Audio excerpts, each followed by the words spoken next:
What's going on, guys? I'm the Walrus Jedi. As you can see by the title, we are going to ask ChatGPT how Luke Skywalker died in the EU. I have no idea how this is going to turn out. If you enjoy this video, like and subscribe. And with that, let's just get started. The death of Luke Skywalker in the expanded universe. Page 1. Luke Skywalker was never meant to live an ordinary life. Born in secrecy, raised as a farmer, and thrust into the center of a galactic war, his existence was defined by destiny. By the time the Empire fell, Luke had become more than a hero. He had become a symbol.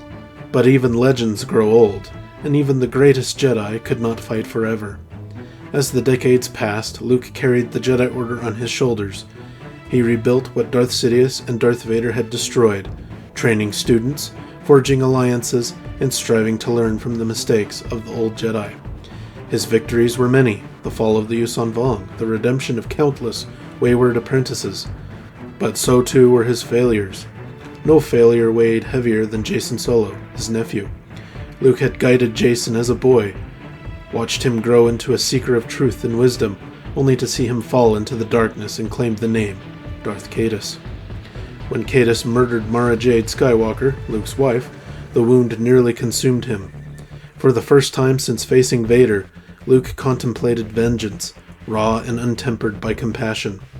He saw in Jacen the same shadow that had once enveloped Anakin Skywalker, and he feared that if he struck Jacen down, it would not be for justice, it would be for revenge. So Luke stayed his hand, leaving it to Jacen's twin sister, Jaina Solo, to deliver the final blow.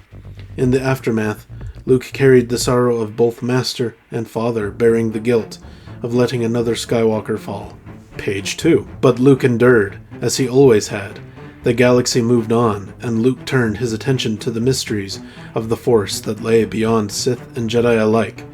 With his son, Ben Skywalker, he journeyed into the unknown regions, confronting the lost tribe of the Sith and the being known as Abeloth, a creature of chaos born from the raw power of the Force itself. Abeloth tested Luke in ways no Sith ever had, forcing him into battles of will, vision, and spirit. Time and again Luke proved resilient, but each victory carried a cost. He began to understand that his role in the galaxy was changing. He was no longer the warrior destined to face the Sith head-on. That mantle would fall on others, like Jaina or Ben, and the new Jedi who had grown strong under his tutelage. Luke had been the spark, and now it was his task to guard the flame until others were ready to carry it. Years later, as the galaxy once again found fragile balance, Luke felt his time drawing near. The years of struggle had taken their toll. His hair had long since turned white. His eyes carried the wariness of one who had seen too much, and his presence in the Force burned with the steady brilliance of a star nearing its final flare. The Jedi Order had grown beyond him, guided not only by his wisdom, but by the strength of a council that could now stand without leaning on his shadow. Luke realized that for the Order to truly thrive, it must learn to exist without its founder. Page 3. Luke's final days were not marked by a climactic duel with a Sith Lord or a desperate sacrifice against impossible odds. Instead, they were filled with quiet moments of teaching, reflection, and farewells.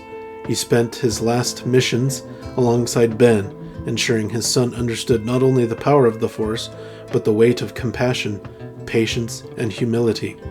He spoke with Jaina of legacy and redemption, urging her never to forget the bond that had once tied her to Jacen. He addressed the Jedi Council one last time, not as a commander issuing orders, but as a father passing on wisdom to children who no longer needed his hand to guide them. When the moment came, Luke chose peace. On Coruscant, within the Jedi Temple he had restored, Luke entered a quiet meditation chamber. Word spread quickly among the Jedi that their Grand Master was preparing to leave them, and many gathered outside the chamber in silence. Inside, Luke sat cross-legged, his lightsaber resting unused before him. He closed his eyes, breathing slowly, his mind drifting across the galaxy one last time. He felt the familiar warmth of Tatooine's twin suns on his face, the cold metal of the Death Star's throne room, the ache of his wife's hand slipping from his own, and the joy of holding his son as an infant. He felt the galaxy itself, The countless lives, the endless possibilities, the harmony of light and shadow. And then, in the stillness, he saw them. Obi-Wan, Yoda, Anakin Skywalker, and Mara Jade, waiting for him. Their presence was not a summons, but a welcome. Page 4. With serenity in his heart, Luke released his final breath and surrendered himself to the Force. His body faded into nothingness, his robes falling empty as his spirit joined the great current of life. Outside the chamber, the Jedi felt his departure like a wave of calm rolling through the temple. There was grief, yes, but also wonder. Luke Skywalker had not died in despair or violence. He had become one with the Force, a master even in death. The galaxy mourned, but the Jedi celebrated his transcendence. Statues and monuments would eventually be raised in his honor, but the true legacy of Luke Skywalker was not in stone or story. It was in the countless Jedi who lived because he believed they could. It was in the hope he had ignited in a galaxy that had nearly forgotten what light was. Luke Skywalker's death in the expanded universe was not the end of a hero's tale, but the fulfillment of it. He had carried the Jedi Order from ashes into a new dawn, endured temptation without surrender, and passed the torch to those who would follow. In the quiet peace of his final meditation, Luke did not fear death. He embraced eternity. Thus ended the life of Luke Skywalker, not in tragedy, but in triumph. His light, once thought destined to flicker and fade, burned forever in the Force, eternal and unbroken. Alright, that was actually pretty decent. Yeah, I do find it interesting that his time came and he just passed on, not in some epic duel or in some heroic sacrifice, but I think it's nice and cool. So let me know what you thought of this in the comments, and do you want to see more videos like this on other characters? Leia, Lando, Han Solo, any other characters you might want to know? I think this is interesting, so yeah, let me know. Don't forget to like and subscribe if you enjoyed, and until next time, thanks for watching.